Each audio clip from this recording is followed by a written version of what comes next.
This video is part 2 of factoring. I'm going to assume that you have understood the first factoring lesson and that you understand what we're doing with the X puzzles for this part 2 video. So if you do not understand that, pop back over to part 1 and make sure you see that process explained, because we're just going to be doing the last 4 problems here on this document. Okay, these last 4 are a little bit more complicated. It says to factor the polynomials completely. Now, the reason we say to factor them completely is because you're going to have an additional beginning step for these problems. That beginning step is going to ask us to stop, so I'm going to draw my best, still terrible octagon here for a stop sign. We're going to have to stop at the beginning of these problems to decide if these problems have a GCF. So we're always going to check for a GCF. Because if this polynomial has a GCF, we can factor or divide that out first. It, number one, makes my numbers that I'm using significantly smaller, and 2, is a proper part of factoring the polynomial. The GCF becomes part of my answer. You can't just let it float away, so we're going to have to remember what our GCF is at the beginning and at the end. For number 7, if you look at 4x squared minus 10x minus 14, you would see that all 3 of those numbers, all 3 of those terms are divisible by 2. So if I go ahead and divide out that 2, I'm actually left with the polynomial 2x squared minus 5x minus 7. Those numbers are significantly smaller, and when I set up and solve my x puzzle, a times c would belong in the top of this x puzzle, so remember a is 2, b is the middle term, negative 5, and c is there by itself, negative 7. A times c would get me negative 14. b would be negative 5. If I didn't take out my GCF, I would have been multiplying 4 times 14, which is negative 56, and the bottom would have been negative 10. Those are significantly larger numbers, so I'm actually making this problem much simpler for myself. So I set up the entire X puzzle like we explained last class, and I solved the X puzzle like we explained last class by finding the numbers that would multiply to negative 14 and add to negative 5. My magic number sheet says that the bigger number will be negative and the smaller number will be positive.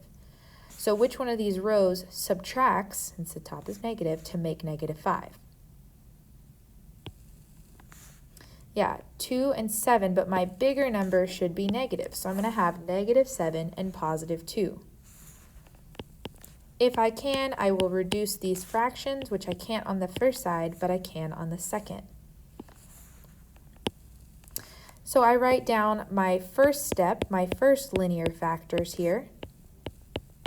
But when I do this, I cannot forget to bring down that GCF.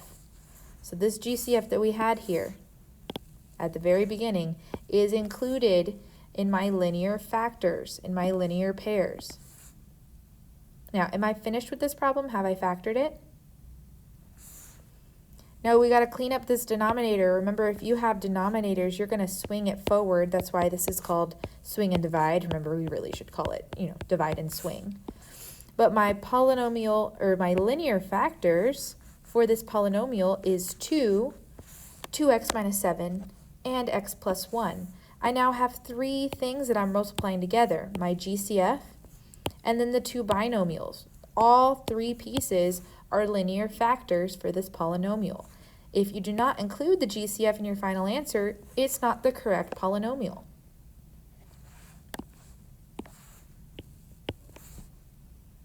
Okay, so let's do number 8 together. Look at those numbers, 2x squared plus 8x minus 42. That's our polynomial. What do all 3 terms have in common? Yeah, they're all divisible by 2. It won't always be 2, but that's a nice pretty number to take out, so we're going to use it a lot actually. If I divide or factor out the GCF, the polynomial that I'm left with afterwards is x squared plus 4x minus 21. Again, these are numbers that are significantly smaller, which makes all of my work a lot easier. What number goes in the top of this x puzzle? Negative 21. Very good. What number goes in the bottom? 4. And what number goes underneath the fraction bars? 1. Remember, because we want A underneath the fraction bars. We want B from the center in the bottom, B for bottom. And we want A times C in the top. 1 times negative 21 is negative 21. The numbers that multiply to 21 are 1 times 21 and 3 times 7. My magic number sheet says if the top number is negative, bottom number is positive, then my bigger number is going to be positive and my smaller number is going to be negative. Now there's only one row that subtracts to make 4. And that would be 3 and 7. But 7's larger, so it's going to be positive 7 and negative 3. We reduce both sides and then start to write our linear factors. X and a positive 7, x and a negative 3. Am I finished? Hopefully you said no, because I need to include my GCF as part of my answer. Remember, if that GCF does not float down and become part of your linear factors, you have not correctly factored the polynomial. The 2 is required. It is part of the linear factors. So if you just answer what I've written in red, that's wrong. The GCF has to come down and chill in the front of the polynomial since it is part of the linear factors. I'm going to let you guys try number 9 on your own. Factor completely this polynomial. So here's my work. Remember, we've got to factor out a GCF so that 1, the numbers that we're using in my polynomial get smaller, and 2, we know to include it in our final linear factors. We set up an X puzzle using the new A, B, and C from when we factored out the GCF. A for this polynomial is 1, B for this polynomial is 7, and C for this polynomial is negative 8. Sorry, the bell just rang. We set up our X puzzle and then we solve it, thus getting our linear factors. So we bring down our 8 and we bring down our negative 1. There's nothing to swing forward in this one, so long as you have included the GCF in your linear factor answer, you have correctly factored this polynomial completely. Woohoo! Now for good measure, we'll do number 10 together again, but I'm going to ask you questions the whole time. What do 6x squared, negative 14x, and positive 4 have in common? Their greatest common factor is 2, which means that's what we're going to divide out of the polynomial. We're going to factor it out. Our leftovers here would be 3x squared minus 7x plus 2. What belongs in the top of this X puzzle? 6, 3 times 2. What belongs in the bottom? Negative 7. What belongs on the sides in the denominators? 3. Fantastic. Now remember, we're looking for factors of 6 that would add to 7. The things that multiply to 6 are 1 times 6 and 2 times 3. If the top is positive and the bottom is negative, the magic number sheet tells me that both the sides are going to be negative. And we're going to add, since the top is positive, the only way to add numbers from this list and get 7 is 1 and 6. They're both negative. We reduce the fractions if possible. The first side does not reduce. The second side does. Negative 6 divided by 3 is 2, negative 2. So we drag these things down into our final answer. This is going to be x minus 1/3 and x minus 2.